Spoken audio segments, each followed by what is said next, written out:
अब आपको खुद भी विश्वास अपने ऊपर हो जाएगा कि अब की बार आप अपनी सरकार बहुजन समाज पार्टी की सरकार बनाकर और बहन मायावती जी को उत्तर प्रदेश का 5वीं बार मुख्यमंत्री बनाने जा रहे हैं। भाइयों, उत्तर प्रदेश में आज क्या हो रहा है किसी से नहीं छुपा है। उत्तर प्रदेश में कौन सा वर्ग, कौन सी जाति का व्यक्ति, कौन से धर्म का व्यक्ति आज संतुष्ट है।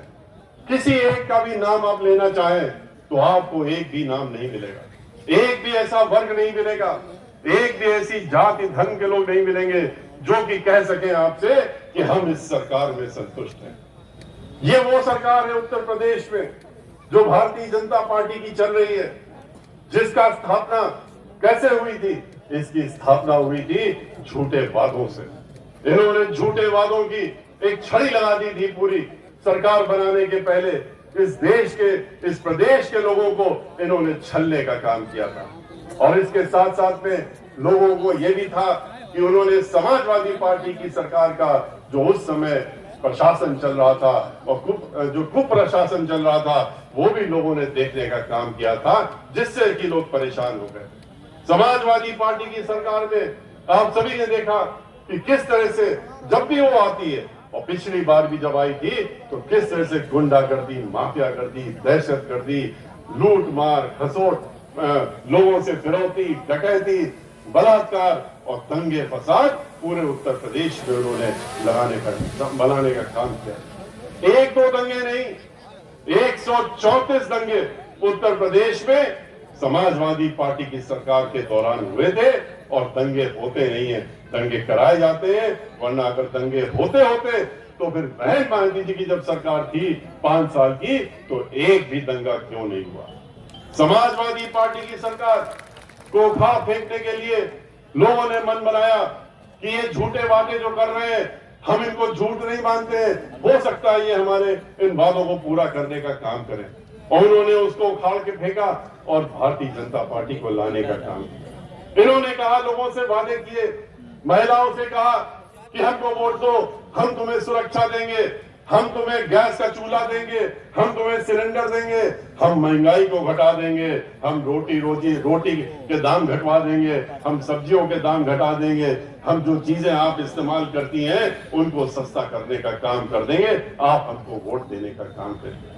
क्या ये वादा पूरा हुआ? क्या इन्होंने किया इसके एवज में? इन्होंने जो इनकी खुद की रिपोर्ट है, एनसीआरबी की रिपोर्ट है, जो इनके हम लोगों की नहीं है, सरकारी रिपोर्ट है, उसके तहत में उत्तर प्रदेश में आज सबसे ज्यादा अगर सुरक्षित है तो उत्तर प्रदेश की महिलाएं हैं, जहां हर 2 घंटे में महिला के साथ में बलात्कार होता है और दुराचार होता है। हर 2 घंटे में। क्या यही मांगा था इनसे महिलाओं ने? क्या इसी के लिए वोट दिया था इनको?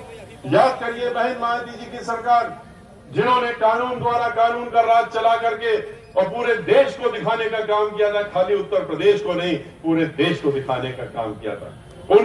उनका याद करिए, जब उनका राज था तो कोई भी घर की लड़की, महिला, उसको रात के 12 बजे भी अगर घर से जाने की जरूरत पड़ती थी तो वो सोचती नहीं थी, हिचकिचाती नहीं थी, घर से निकल जाती थी, क्योंकि उसको मालूम था कि उसकी तरफ कोई भी गलत निगाह उठा के नहीं देख सकता।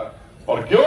क्योंकि उत्तर प्रदेश की मुखिया बहन मायावती जी हैं, और जो कानून द्वारा कानून का राज चलाती है, जो अपने आप को नहीं, जिन्होंने अपनी पार्टी के ही लोगों को नहीं छोड़ा, बख्शा। अगर उन्होंने कानून को अपने हाथ में लेने का काम किया तो वो दूसरों को क्या बख्शेंगी? आपको अच्छी तरह से मालूम है किस तरह से हमारे मेंबर ऑफ पार्लियामेंट ने अपने हाथ में कानून ले लिया था। सरकार बने सिर्फ 15 दिन हुए थे, गरीबों की बस्ती में जाकर के उनके ऊपर बुलडोजर चला करके उनकी झोपड़ियों को रौंदने का काम किया था, जमीन कब्जा करने के लिए। बहन मायावती जी ने उनको अपने आवास में लखनऊ में बुलाया था।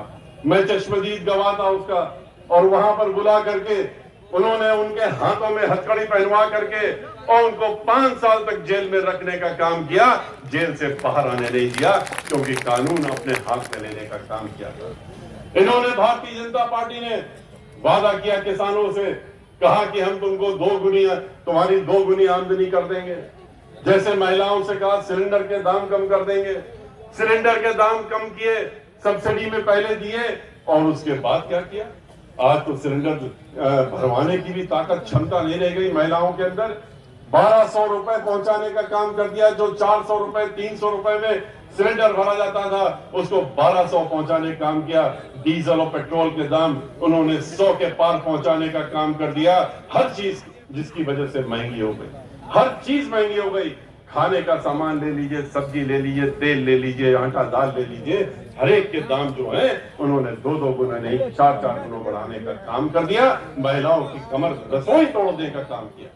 ये वादा करके और इनका करने की क्षमता जो इन्होंने दिखाई वो उनसे छीनने का काम किया। इसी प्रकार से किसानों से कहा तुम्हारी आमदनी 2 गुना कर देंगे, तुम हमें वोट दे दो। उन्होंने तो वोट दे दिया। भोले भाले किसान उन्होंने सोचा कि ये तो सही बोल रहे हैं, इनका ये वादा कर रहे हैं तो पूरा करेंगे। हालांकि चोट खा चुके थे उसके पहले पूरे देश के लोग इनके वादे से। इन्होंने कहा था 15 लाख रुपए हर एक के खाते में आ जाएंगे। किसी के खाते में एक नया पैसा भी नहीं आया। इन्होंने झूठा वादा तब भी किया था और बाद में कहा कि जुमला है। लेकिन लोग फिर इनके धोखे में आ गए और किसानों ने सोचा कि हमारी आमदनी 2 गुना कर देंगे। इन्होंने क्या किया? आमदनी तो 2 गुना नहीं की, लेकिन उनकी जमीन छीनने का काम किया। उनकी जमीन पे नजर लग गई और इन्होंने 3 काले कानून बना करके उनको ऐसे कानून बनाए जिससे किसानों को बाध्य कर दिया जाए कि वो इन कानूनों के तहत इनको अपनी जमीन पट्टे पे, इनके जो उद्योगपति हैं जिनके हाथों में इन्होंने पूरे देश को बेचने का काम किया, जैसे श्री नकुल दुबे जी ने आपके बीच में बताया, ये बता ही दिया है, उसको उन्होंने उनके हाथों में बेचने का काम किया। उन्हीं के हाथों में जमीन भी दिलवाना चाहते थे और इसी के तहत उन्होंने ये 3 काले कानून बनाए। किसान जो था पूरे देश में आंदोलित हुआ, इनकी असलियत को पहचान गया और पहचानने के बाद उसने आंदोलन किया। तो उनके ऊपर क्या किया इन्होंने? 700 किसानों को शहादत देनी पड़ी अपनी जान की। 4 किसानों को तो लखीमपुर में इनके मंत्री के चहेतों, उनके घर वालों के माध्यम से उनको गाड़ी से कुचलने का काम और मौत के घाट उतारने का काम किया। 1 दर्जन से ज्यादा किसान अभी भी घायल और इतनी हालत खराब है उनकी कि वो पड़े हुए अस्पतालों में, जिनको उस दिन कुचलने का काम किया गया था। लेकिन मंत्री बदलने का काम नहीं हुआ, मंत्री को हटाने का काम नहीं हुआ। ये इनका किसान प्रेम है। 2 गुने की बात कही थी, अभी 1 महीने पहले 25 रुपए बढ़ाने का काम किया। 5 साल की सरकार निकल गई। जब चुनाव आ गया, चुनाव आने के समय 25 रुपए बढ़ाने का काम किया। 5 रुपए सालाना के हिसाब से गन्ना का मूल्य बढ़ाने का काम इन्होंने आखिर में आने का काम किया। और बहन मायावती जी ने क्या किया था? बहन मायावती जी ने कोई वादा नहीं किया था। समाजवादी पार्टी ने 15 रुपए बढ़ाए थे। बहन मायावती जी ने ये नहीं कहा था किसानों से कि हम तुम्हारी आमदनी 2 गुना कर देंगे। लेकिन इसलिए नहीं कहा था क्योंकि किसान हो, गरीब हो, महिलाएं हो, बेरोजगार हो, सभी लोग जो हैं वो उनके इस तरह के लोग उनके दिल में बसते हैं और उनके लिए वो खुद ही दिन रात सोचने का काम करती है। उनकी जब सरकार थी तो उन्होंने 2 गुना आमदनी करने के लिए 125 रुपए क्विंटल का जो दाम था गन्ने का, उसको 250 रुपए पहुंचाने का काम बहन मायावती जी ने। इतना ही नहीं, इन्होंने बेरोजगारों से कहा कि हम तुम्हें नौकरी देंगे, तुम हमको अपना वोट दे दो। जैसा कि श्री कपिल मिश्रा ने कहा अभी कि इन्होंने कहा 2 करोड़ नौकरियां देंगे। मिला क्या? कुछ नहीं मिला। मिला तो क्या मिला? लाठियां मिली। जब उन्होंने आंदोलन किया, आंदोलन करके जैसे किसानों के ऊपर लाठियां चलाई, उनके सर फोड़ दिए। जब नौजवान लोगों ने जाके इनसे कहा कि हम लोगों ने डिग्रियां ली हैं, पीएचडी इंजीनियरिंग करके, आपने हमसे कहा था कि हम आपको नौकरी देंगे, अब कहां है नौकरी? तो उनको नौकरियां तो नहीं दी। जब 4.5 वर्ष बाद उन्होंने आंदोलन किया, उनके ऊपर भी लाठियां बरसाने का काम किया, उनके भी सर फोड़ने का काम किया। और उसके बाद सलाह क्या देते हैं उनको? सलाह देते हैं, पार्लियामेंट के अंदर भी सलाह दिया, पार्लियामेंट के बाहर भी सलाह दिया। उत्तर प्रदेश में हर गांव जिले में जाके नौजवानों से कहा कि तुम लोग पकौड़े बेचने का काम करो, तुम लोग पकौड़े बेचो, तुम लोगों को नौकरी हम नहीं दे सकते, पकौड़े बेचने का काम करो। पकौड़ा बेचना, ठेला लगाना, खोंचा लगाना, सब्जी बेचना, ये सब चीजें हम लोग बहुजन समाज पार्टी कोई बुरा नहीं मानते, क्योंकि बहुजन समाज पार्टी तो बनी ही इनके लिए और इन्हीं के द्वारा, उन्हीं के लिए काम करती है, इन्हीं गरीबों के लिए काम करती है दिन रात। लेकिन धोखा नहीं देती। धोखा नहीं देना चाहिए इनको। इन्होंने तो धोखा दिया। इन्होंने कहा उनसे कि हमको वोट दे दो, तुम पढ़े लिखे डिग्री होल्डर हो, हम तुमको नौकरी देते हैं। तो ये वादा नहीं करना चाहिए था वोट लेने के लिए।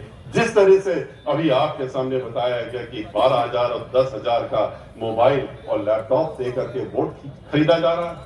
महिलाओं के बारे में जो उन्होंने वादे किए थे, किसानों के वादे किए थे, उन्होंने नौजवानों से किया था, उसमें तो झूठा उतरे। उसके साथ साथ में जो टीचर हैं, जो अध्यापक हैं, उनके साथ भी इन्होंने ऐसे ही धोखा देने का काम किया।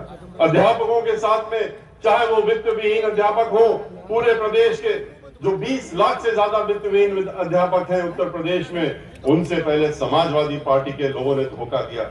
और उसके बाद भारतीय जनता पार्टी ने कहा कि समाजवादी पार्टी ने आपके साथ छलावा किया है, लेकिन हम आपको देंगे, आपका मानदेय देंगे, सम्मानजनक मानदेय देंगे, नियमावली भी बनाने का काम करेंगे, आप हमारे साथ में आ जाएंगे। ये भोले भाले लोग, ये टीचर लोगों ने उनके बहकावे में आकर के उनके वादे को सही समझ करके उनके साथ में वोट देने का काम किया।